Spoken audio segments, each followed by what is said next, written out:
Dian, selamat siang Bu Lina. Hari ini kita akan melaksanakan kegiatan coaching bersama. Kasusnya tentang seorang guru yang menangani siswanya yang mengalami masalah di dalam mengelola emosinya karena pengaruh dari tekanan keluarga.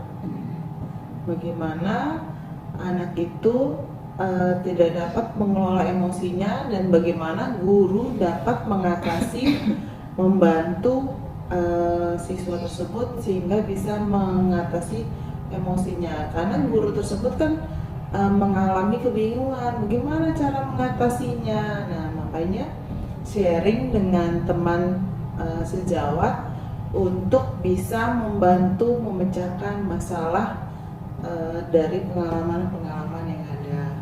Mungkin tidak memecahkan masalah, tapi hanya membantu memberikan dukungan agar guru tersebut bisa menemukan dan memastikan cara yang dilakukan ternyata sudah tepat gitu, dan meyakinkan bahwa cara yang digunakan adalah yang terbaik untuk temannya. Udah ya? Oke, kita mulai ya. Iya. Selamat sore Bu Nina. Selamat sore Bu. Aduh, saya lagi galau nih Bu. Bu Nina kenapa? Ya itu ada masalah di kelas. Tadi pas jam pembelajaran saya, jam mata pelajaran IPA, saya menemukan satu orang anak. Kebetulan dia memang kan dari tugas sudah banyak sekali, dia belum mengumpulkan, ada beberapa, dari tiga kali lah, 3 kali. Nah, terus saya coba tanya. Sejujurnya saya hanya nanya aja, nggak ada dengan nada tinggi atau marah atau apa, enggak. Saya hanya mengkonfirmasi kenapa tugas yang sebetulnya sudah cukup lama belum diselesaikan. Nah, saat saya bertanya kepada anak tersebut itu langsung nangis. Nah, kenapa tuh? Nah itu dia Bu, saya bingung. Pertama, saya bingung kok langsung nangis ya. Sempat juga saya deg-degan, padahal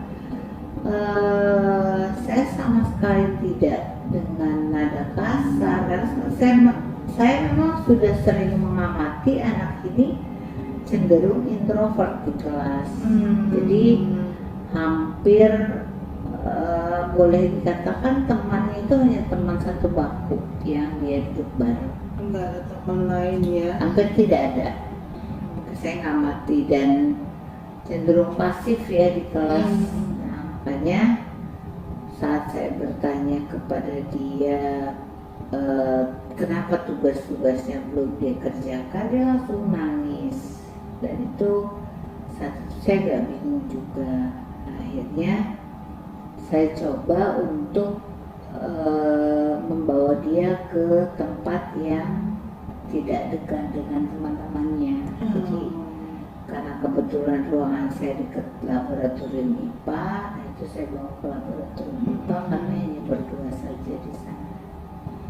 Nah, sesampainya di sana dia masih nangis dengan gaya ya pokoknya tangannya sampai saya pegang itu memang berkeringat, sangat dingin sekali. Nah, akhirnya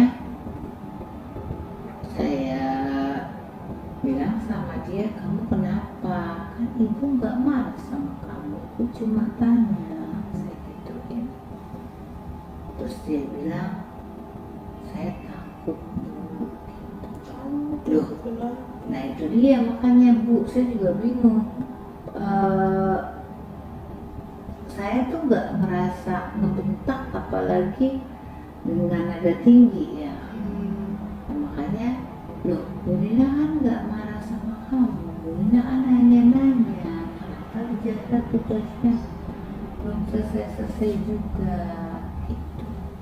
Nah, terus Bu, saya itu kalau ditanya sama guru tuh deg-degan Bu, katanya. Maksudnya gimana? Saya bilang, iya deg-degan, jadi jantung saya tuh kayaknya berdenyut cepat banget Bu. Kasian sekali. Iya. Nah ini saya kaget gitu loh kan kamu hampir akhirnya saya bertanya, kamu hampir sama semua guru begini?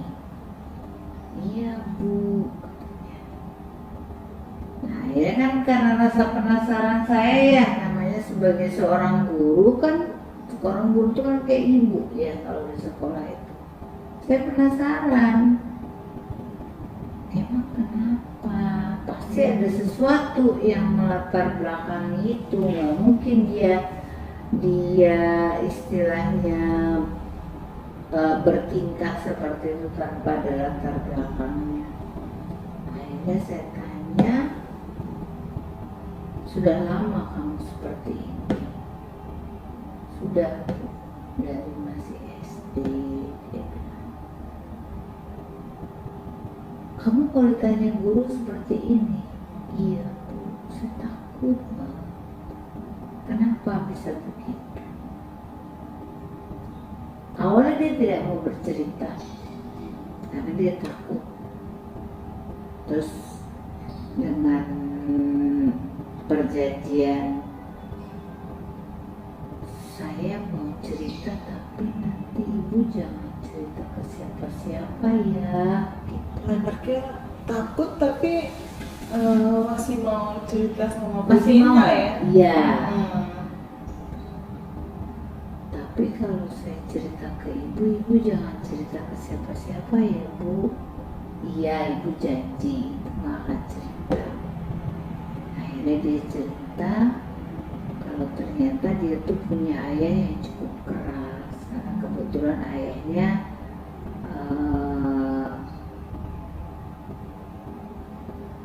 TNI ya, bukan TNI sih, lebih ke polisi ya, gitu kan profesinya. Ya profesi yang memang militer lah, keras lah ya didikannya. Makanya dia bilang, ayah tuh di rumah keras Bu, katanya. Jadi kalau Zahra disuruh apa-apa itu, Zahra belum dapet, ayah langsung bilang gini aja lama banget. Jadi selalu dengan bentakan dan bentakan. Jadi bagi dia saat guru bertanya pun itu sama seperti ayahnya membentak dia. Terus saya bilang gini, loh tapi kan nggak sama Zahra, beda. Tapi saya rasanya seperti membentak ayah Bu, jadi saya takut. Jadi ada trauma di situ. Terus saya bilang, kamu udah lama kayak gini? Ya Bu, dari SD katanya. Pernah cerita sama ibu atau sama ayah? Nggak berani Bu, katanya. Dia takut, benar-benar takut anaknya. Nah, saat itu saya bingung gitu, ini mau saya apain anak ini gitu kan. Kalau tidak saya selesaikan masalahnya, ini akan menjadi bom waktu yang suatu saat pasti akan meledak. Nah mungkin kita juga sama-sama tahu ya Bu, kasus anak-anak yang akhirnya depresi, tekanan mental, atau bahkan sampai ke bunuh diri ya. Iya. Itu kan kita juga sering sekarang menemui anak-anak SD, SMP, SMA yang jatuh, yang dari lantai 18 langsung ke bawah gitu. Nah itu karena tekanan-tekanan dari orang tua. Itu yang saya khawatirkan, Bu. Jujur saya khawatir sekali. Sampai ini anak mau saya apain gitu loh. Kalau saya panggil orang tuanya, ini permasalahan internal keluarga. Kalau kita masuk ke ranah itu terlalu jauh, Bu. Makanya, Khawatir. ya tapi di dalam diri kita nih sebagai seorang guru, kita tidak bisa membiarkan itu gitu loh. Hati nurani kita sebagai seorang guru tidak bisa membiarkan hal itu terjadi. Itulah yang membuat saya galau, Bu. Terus Bu Nina kira-kira mau apa? Ya, saya sih sebetulnya sudah ngobrol sama wali kelasnya ya. Saya sudah sampaikan dan ternyata wali kelasnya juga melihat gejala itu. Cuma si wali kelas nggak tahu kalau seperti cerita yang saya ceritakan itu gitu kan. Nah, dengan guru BK pun sama, kita sudah cerita karena ada guru BK kan kalau di SMP ya. Itu kita sudah cerita. Awalnya kita sama-sama bingung karena memang ngelihat apa ayahnya itu memang ya gimana ya, Iya. namanya orang militer ya kan didikannya keras pasti. Takut salah bertindak Nah juga. iya, dan si Zahra ini seperti ketakutannya karena dia dituntut oleh ayahnya harus seperti kakaknya. Tapi Bu Nina, ini suatu yang menjadi tanggung jawab kita juga ya, karena anak itu mau terbuka sama Bu Nina. Mudah-mudahan kalau Bu Nina melakukan sesuatu, masalah anak tersebut bisa selesai. Kira-kira apa nih menurut Bu Nina langkah selanjutnya yang bisa dilakukan agar anak tersebut nggak frustasi? Apa perlu kita Nah, libatkan itu. pihak sekolah?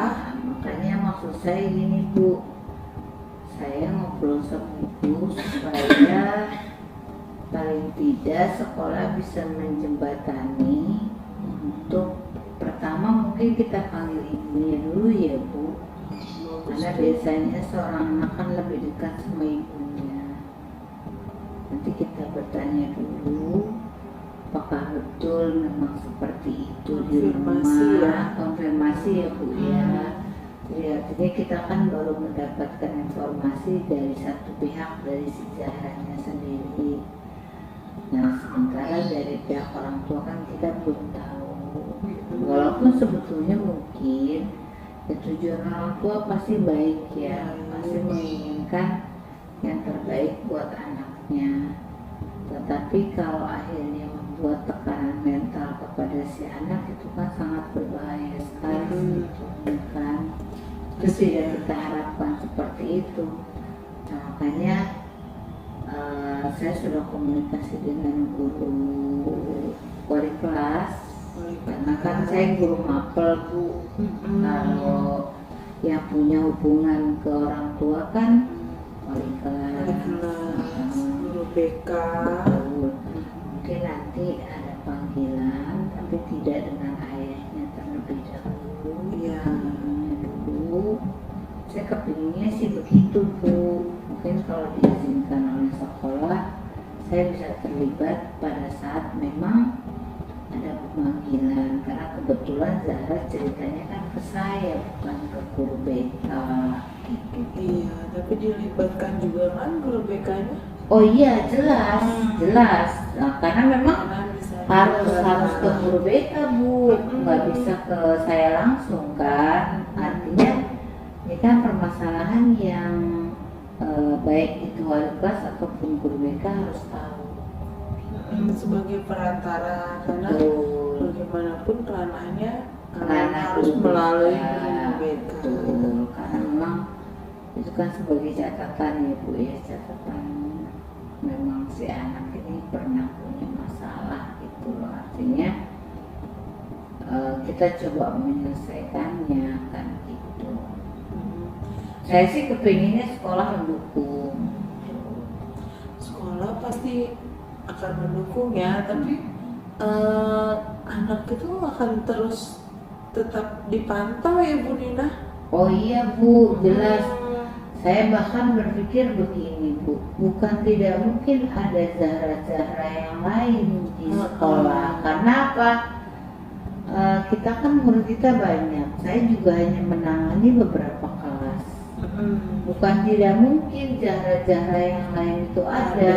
Nah, kayaknya enaknya kalau sekolah kita bikin parenting skill kali ya Bu ya. Oh, boleh juga tuh ya. Jadi biar kita support secara mental anak-anak supaya mereka itu punya mental yang kuat dan tahu arah jalan mereka kemana. Iya. Kira-kira harus dimulai dari mana? BK juga itu Bu ya? Karena Iya. contohnya BK ya. Betul. Jadi saya harapannya ya adalah misalnya dalam satu semester 1 atau 2 kali diadakan yang namanya parenting skill. Jadi orang tua juga perlu belajar bagaimana menangani kasus-kasus anak remaja zaman now gitu kan. Itu juga ya. Kalau Iya. perlu malah Harus ambil psikolog Bu. itu betul. Jadi artinya jangan sampai kejadian-kejadian seperti ini terulang lagi pada anak-anak kita yang lain. Karena tidak menutup kemungkinan hal itu terjadi pada siswa yang lain. Karena kan yang kebetulan saya tangani, saya hanya menangani Satu yang ketemu dan ya. jadi ketemu satu dan bukan tidak mungkin ada yang lain kan. Iya. Nah ini yang jadi permasalahan gitu. Nah, idenya juga bagus, malah bisa bikin parenting itu sebulan sekali ya Bu Lina. Wah, ini Bisa. Yang penting ada support aja Bu dari sekolah. Karena kegiatannya kan harus mengundang orang tua, ya. kan? Artinya kan kita bersama yuk bareng-bareng, karena yang namanya pendidikan kan tidak bisa satu pihak aja Bu. Nggak bisa kita aja atau nggak bisa orang tua aja, semuanya kan harus saling terkait. Berarti kan Bu Lina udah tahu nih harus ke guru BK, ke guru kelas dulu ya, guru kelas, ke guru BK. Udah Bu Wali Lina kelas. lakukan? Ke wali kelas sudah Bu. Udah, Saya sudah ke guru BK sama. ke guru BK. Nah mungkin setelah ini akan ada pemanggilan ke orang tua mungkin ya Bu. Izin dulu kali sama ibu kepala sekolah ya. Iya. Saya sih belum ngomong sama kepala sekolah, baru sama guru BK-nya aja. Biasanya sih guru BK aja sih Bu kalau untuk yang Untuk masalah ini. panggilan itu aja Masih ya. guru BK aja kayaknya Bu, jangan ke kepala sekolah karena kalau nanti di level Bu BK sudah selesai mungkin kita nggak perlu majukan ke kepala sekolah kecuali yang program parenting skill tadi Bu. Kalau parenting skill itu sepertinya memang harus ke kepala sekolah karena kan cakupannya lebih luas. Ya mudah-mudahan dalam 2 minggu ini ya Bu ya, Iya. bisa kita lihatlah progresnya bagaimana Zahra. Mudah-mudahan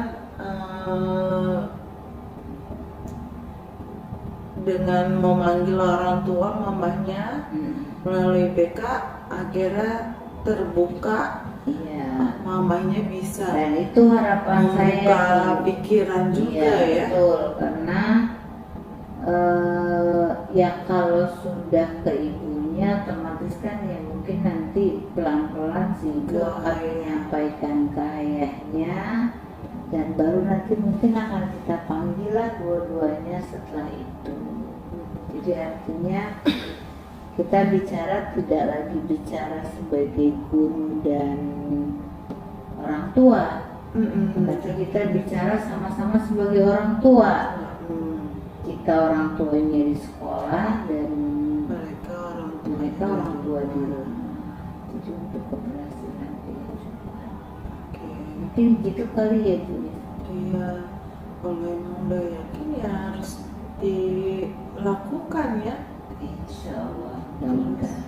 apa lagi nih yang buat Bu Lina katanya kok bingung banget ya?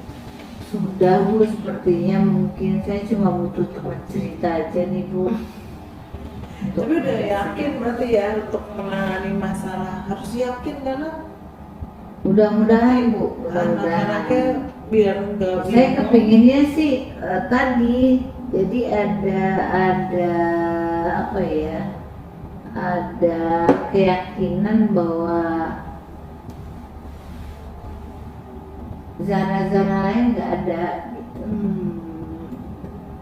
Karena ya kita miris lah Bu dengar berita tahu-tahu anak bunuh diri, tahu-tahu anaknya jatuh dari Apalagi anaknya gedung. pintar kan si Zara itu. Lumayan, anaknya lumayan, jadi nggak di level bawah aja sih, di tengah-tengah lah, dia nggak terlalu, karena itu karena dia modelnya introvert ya, jadi nggak terlalu menonjol di kelas gitu. Udah boleh dilakuin biar semuanya bisa berjalan lancar. Terus nanti kita usulin bersama-sama ke kepala sekolah supaya tidak ada zara-zara lain lagi. Iya, mudah-mudahan ya Bu ya. Makasih ya Bu. Ya, sama-sama Bu Rina. Harus tetap semangat loh ngejalaninnya. Karena Semangat Bu, semangat Bu. Pasti Ya. Bu. biar semua anak-anaknya juga bervibrasi dari gurunya kan. Betul. Karena kalau gurunya semangat, anak-anaknya juga pasti. Insya Allah semangat.